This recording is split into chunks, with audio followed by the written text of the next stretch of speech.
Saudações do crente docente. A paz de Cristo, meus irmãos.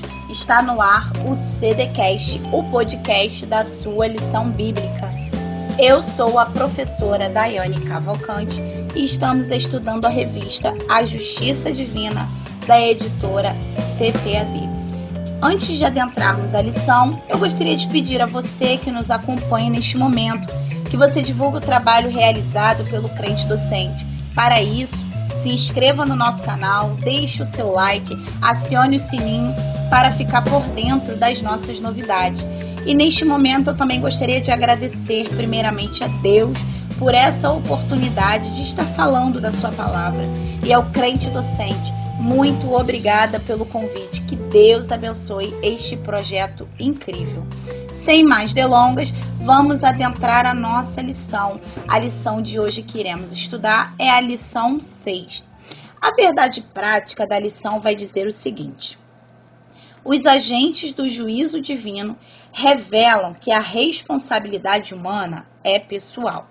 O texto áureo da nossa lição, ele está em Salmos 18, verso 26, e diz assim a palavra do Senhor: com o puro te mostrarás puro, e com o perverso te mostrarás indomável.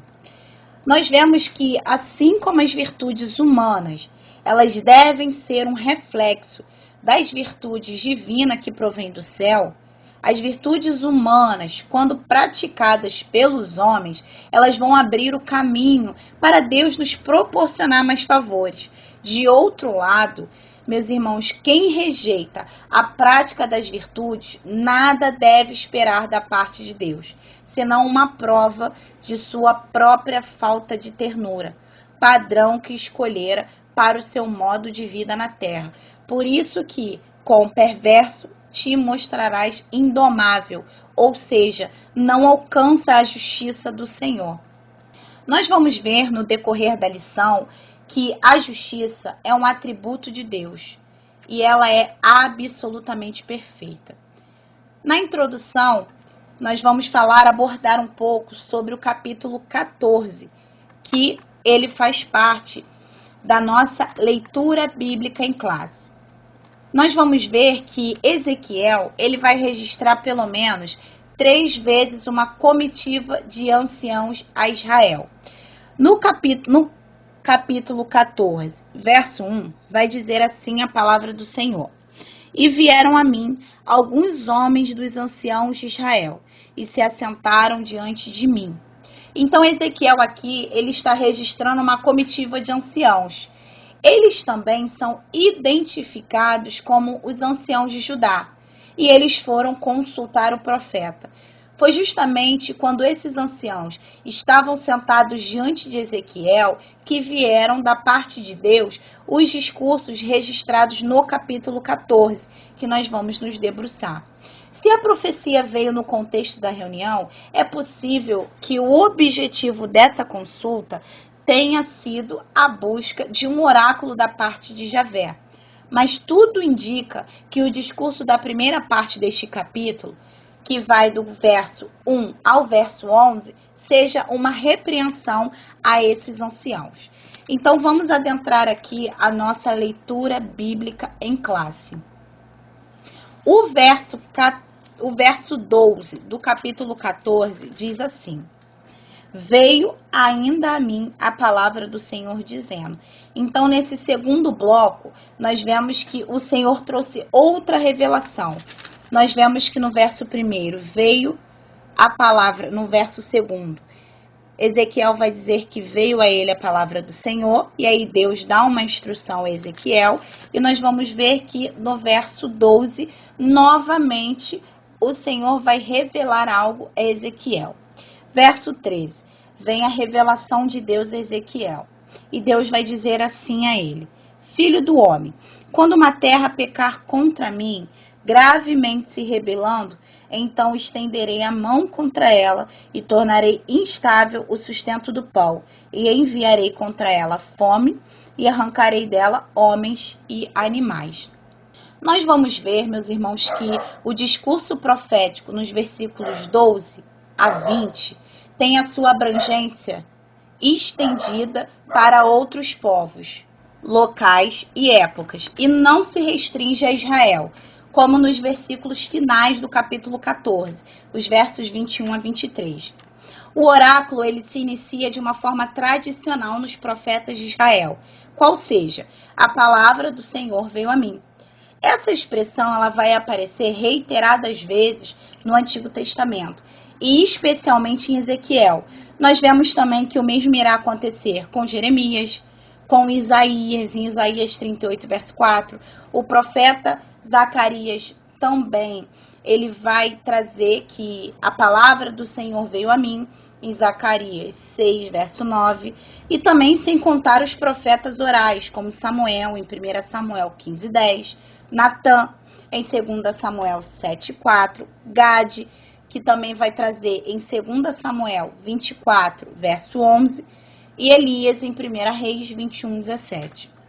A expressão, quando uma terra pecar contra mim, como eu li aqui em Ezequiel 14, verso 13, se refere a uma terra hipotética, e isso vai se estender até o versículo 20. Ezequiel, com a sua experiência de sacerdote, parece ter usado a mesma estrutura hipotética da lei sacerdotal, quando uma pessoa pecar e transgredir contra o Senhor, como nós vamos ver a mesma estrutura em Levítico 6, verso 2, em referência a qualquer pessoa. Segundo o teólogo Greenberg, essa passagem ela não vai se referir especificamente à terra de Israel. E o autor ainda comenta que essa será a única passagem nas escrituras hebraicas em que transgredir contra Yahvé é uma afirmação de um tema não israelita. Como a profecia ela não está se restringindo a uma terra específica, ela pode ser aplicada a qualquer povo, em qualquer lugar e em qualquer época, inclusive ao nosso tempo, a nós. No finalzinho do verso 13, nós vamos ver que o Senhor vai dizer: e estenderei a mão contra ela, e tornarei instável o sustento do pão, e enviarei contra ela fome, e arrancarei dela homens e animais. Meus irmãos, nós vamos ver que no final desse verso 13, vem os primeiros elementos da justiça divina usado no julgamento de Deus. O Senhor estenderá a mão contra ela, cortará o suprimento de pão, enviará contra ela fome e eliminará dela pessoas e animais. Então, o primeiro ponto é que Deus ele vai retirar a sua bênção. Quando ele estende a mão contra ela, é que ele está retirando a sua bênção. Vem o furor de Deus sobre aquele povo ou aquela comunidade. A terra ela vai deixar de ser abençoada. E a partir disso, e a partir desse elemento da justiça de Deus, vem a carestia, a fome, a mortandade, o extermínio de seus moradores e até mesmo dos animais. Trata-se de uma grande crise econômica nacional, o que nós chamamos de recessão econômica. Vamos ler o verso 14 do capítulo 14. Assim diz a palavra do Senhor: ainda que estivesse no meio dela estes 3 homens, Noé, Daniel e Jó, eles, pela sua justiça, livrariam apenas a sua alma, diz o Senhor Jeová. A menção dos 3 justos do Antigo Testamento vai nos mostrar que a responsabilidade ela é pessoal. Mas o profeta ele retoma esse tema mais adiante. Mesmo que estivesse no meio dela estes 3 homens, Noé, Daniel e Jó, eles, pela sua justiça, salvariam apenas a sua própria vida, diz o Senhor. Por que Daniel aparece nesse trio de justos? Há quem se surpreenda ao ver o nome de um jovem entre 2 grandes e antigos patriarcas. Mas, meus irmãos, a pergunta não deveria ser essa. A pergunta deveria ser invertida. Porque Daniel, ele era judeu, enquanto Noé e Jó, eles não eram israelitas. E viveram muito tempo antes da formação do povo de Israel. Noé e Jó eram exemplos de justos, reconhecidos de todo o povo, como nós vamos ver em Gênesis 6:9, que fala de Noé, e Jó 1:1, que vai falar do próprio Jó. Porque eles adoraram e serviram ao mesmo Deus de Israel, Criador dos céus e da terra.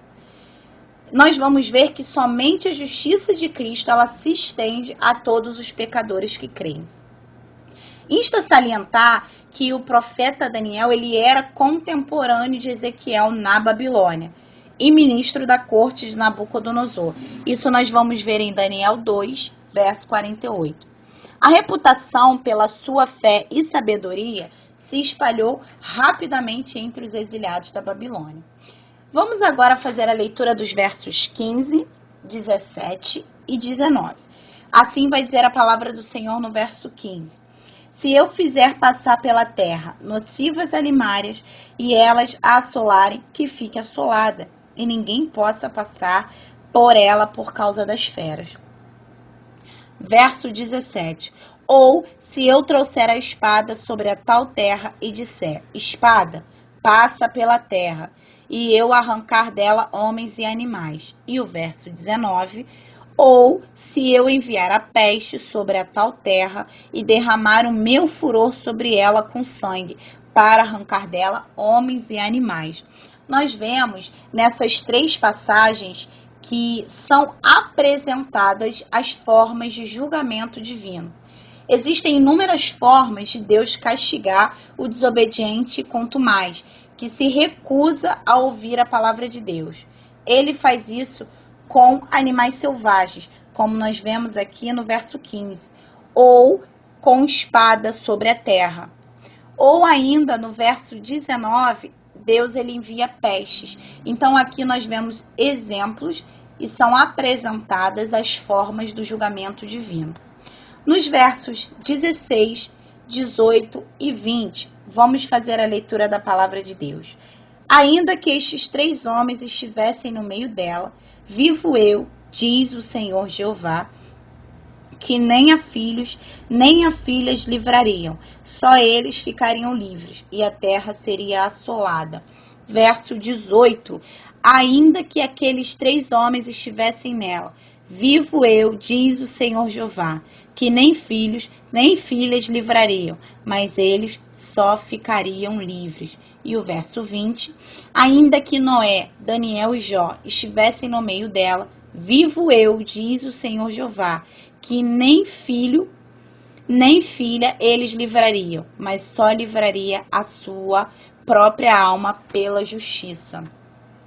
Nós vamos ver que a palavra justiça, ela significa correto, retidão.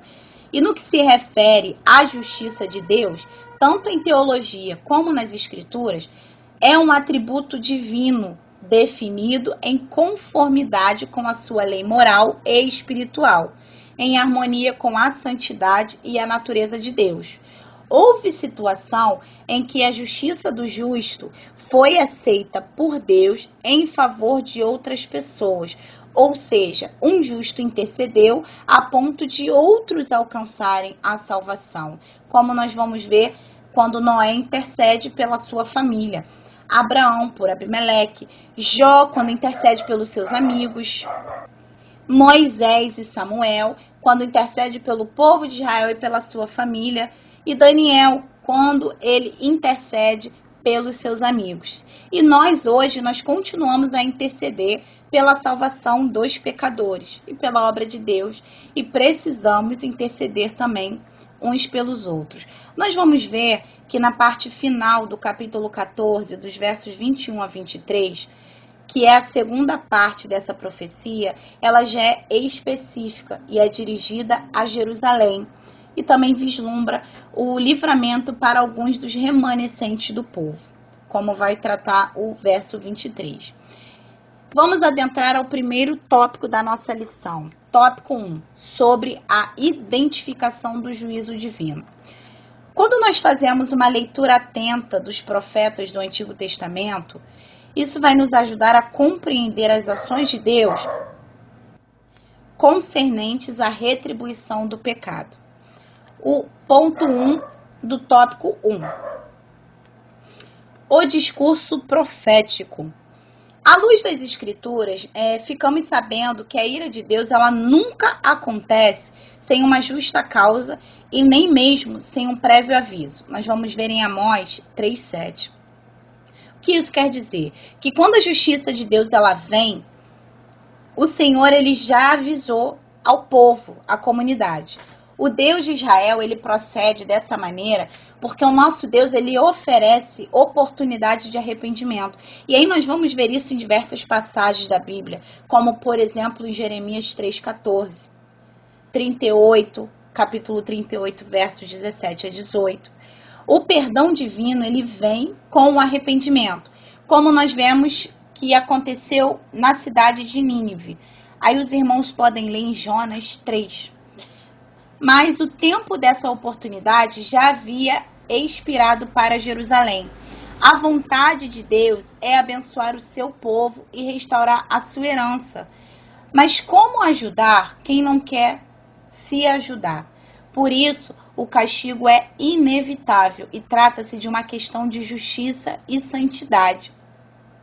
Quando o autor da revista ele traz esse questionamento, mas como ajudar quem não se ajuda, ele está falando justamente daquela comunidade, a comunidade de Judá, que Deus levantou o profeta Jeremias, e nós vamos ver que Jeremias diversas vezes falou para o povo se arrepender, questionou profetas, anciãos, para trazer aquela comunidade ao arrependimento, mas eles não quiseram se arrepender e continuaram nas suas depravações morais e espirituais. Judá, o Reino do Sul, ele estava completamente desmoralizado espiritualmente e economicamente. Então, o juízo de Deus veio. E aí, o rei Nabucodonosor, ele invade a Jerusalém e leva cativo alguns. E como nós estamos vendo e fazendo menção do texto em Ezequiel, Ezequiel foi um dos cativos levados por Nabucodonosor. O ponto 2, o tópico 2 do ponto 1 da nossa lição, vai trazer como tema a primeira parte do oráculo, que vai tratar do verso 13. Nós já vimos quando eu falei do verso 13, mais acima na introdução. Então vamos pular para o tópico 3. A descrição dos agentes do juízo divino. É Deus quem manda as chuvas e fertiliza a terra e os campos. Ao invés de agradecer a Deus, eles agradeciam as abençoadas colheitas de Baal. Então, ao invés da comunidade de Israel agradecer a Deus pela chuva e pela terra estar sendo fértil, eles não agradeciam a Deus, mas agradeciam a Baal. Isso nós vamos ver em Oséias, no capítulo 2 e no verso 8.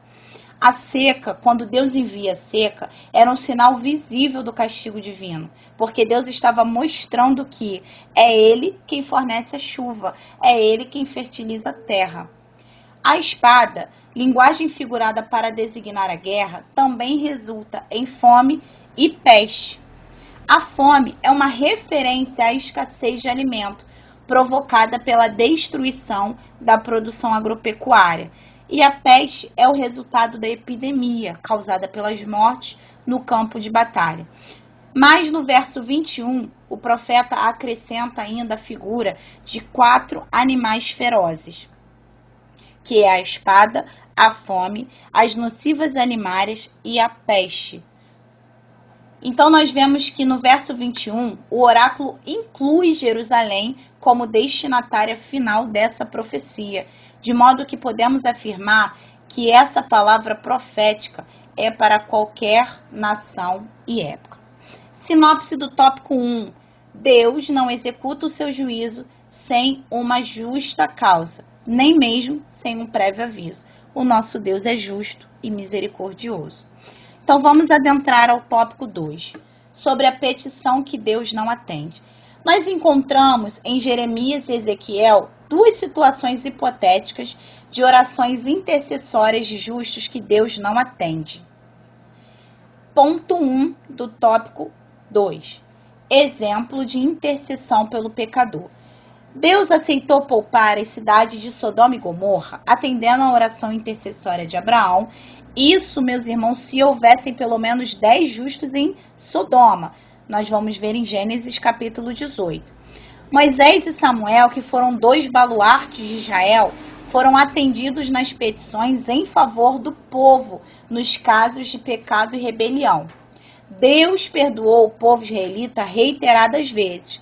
Israel se rebelou contra Deus, ainda no Sinai, com o culto do bezerro de ouro. Mas Deus, pela sua misericórdia, perdoou e Deus renovou o concerto com os israelitas. Isso nós vemos em Êxodo 34, verso 10.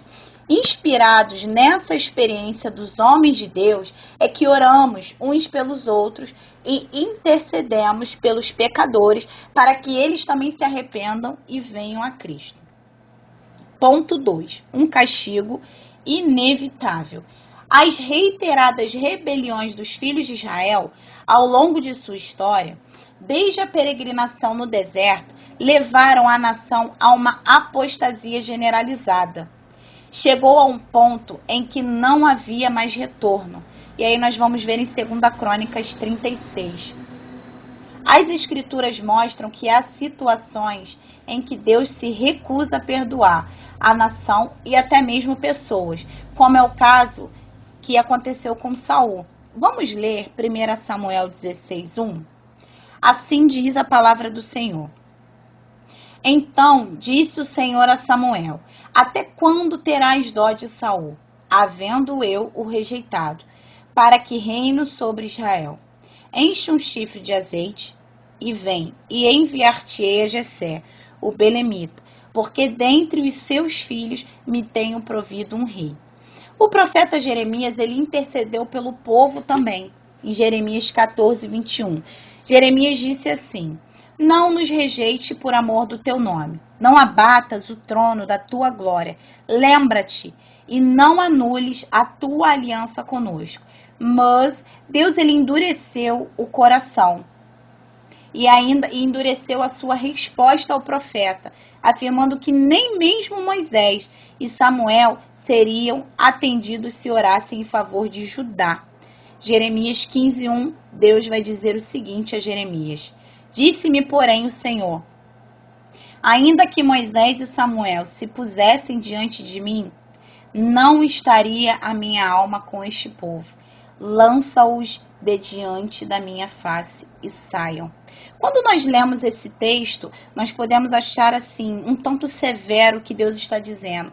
Mas, meus irmãos, quando nós pegamos especificamente da saída do Egito até esse período histórico, muitas coisas, muitos anos se passaram e nós vamos ver que o povo ele vai oscilar demais.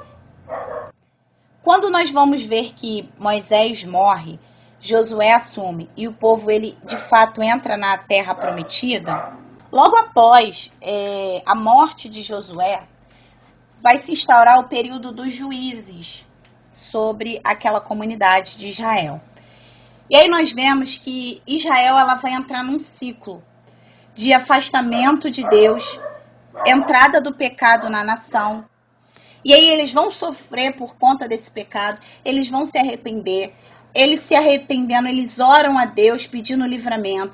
Um juiz é levantado, o povo goza de paz enquanto aquele juiz vive. Quando o juiz ele morre, eles se esquecem de tudo e voltam para o início do ciclo vicioso. Só no período de juízes são 350 anos de oscilação espiritual. Então o Senhor ele já estava cansado dessas oscilações. Por isso que Deus vai falar para Jeremias: disse-me, porém, o Senhor, ainda que Moisés e Samuel, que foram homens levantados pelo Senhor, que intercederam pelo povo, se pusessem diante de Deus, não estaria a minha alma com este povo. Lança-os de diante da minha face e saiam. Ponto 3. Quando Deus não atende a oração intercessória de um justo.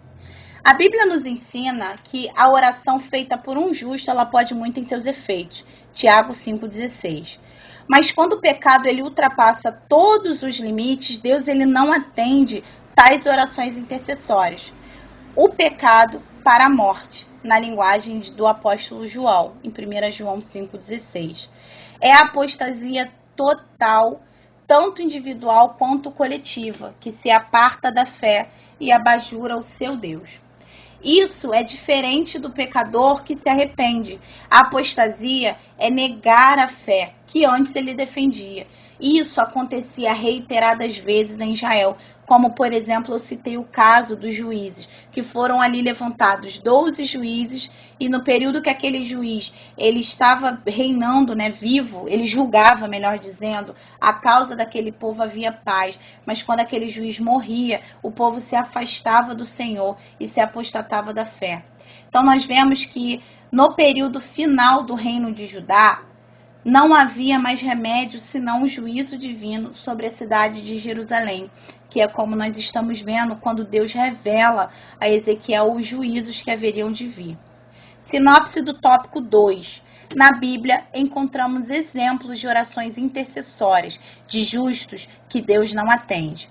Os de Moisés e Samuel, os de Noé, Daniel e Jó. O tópico 3 vai dizer a intercessão de Noé, Daniel e Jó.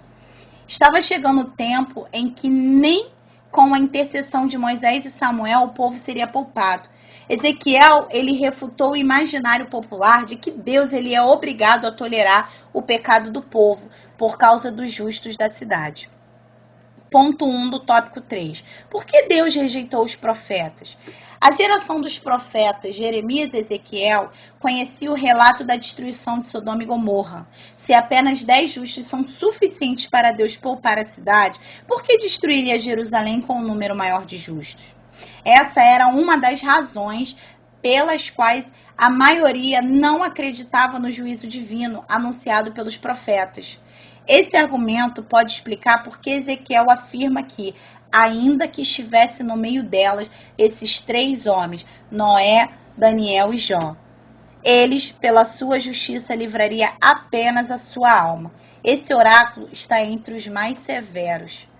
Veja que todas as vezes que estes 3 justos são mencionados, vem acompanhado de uma chancela espiritual. Assim diz o Senhor. Sinopse do tópico 3. Segundo a mensagem de Ezequiel, Deus não é obrigado a tolerar o pecado do povo por causa dos justos da cidade. O justo juízo de Deus. Noé, Daniel e Jó foram grandes homens na história de Israel, renomados por seu relacionamento com Deus e por sua sabedoria. Daniel ele foi levado cativo durante a primeira invasão da Babilônia contra Judá em 605 a.C. 8 anos antes, Ezequiel havia sido exilado. Na época em que Ezequiel pregou essa mensagem, Daniel ele ocupava uma elevada posição no governo da Babilônia. Mas, mesmo estes grandes homens de Deus não poderiam ter salvado o povo de Judá, porque Deus já havia julgado a nação devido à sua impiedade. E para concluir, assim vai dizer o autor da revista na conclusão. Concluímos a nossa lição conscientes de que o enfoque da justiça de Deus nesse discurso de Ezequiel diz respeito à retribuição divina ao pecado. É importante ter em mente esse conceito para não se confundir com a justiça da teologia paulina, que justifica o pecador que crê em Jesus. Que Deus vos abençoe.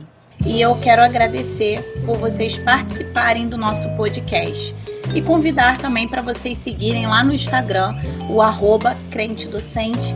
Sigam também no Facebook pelo endereço facebook.com/crentedocente e não se esqueça de ativar as notificações do canal do Crente Docente aqui no YouTube.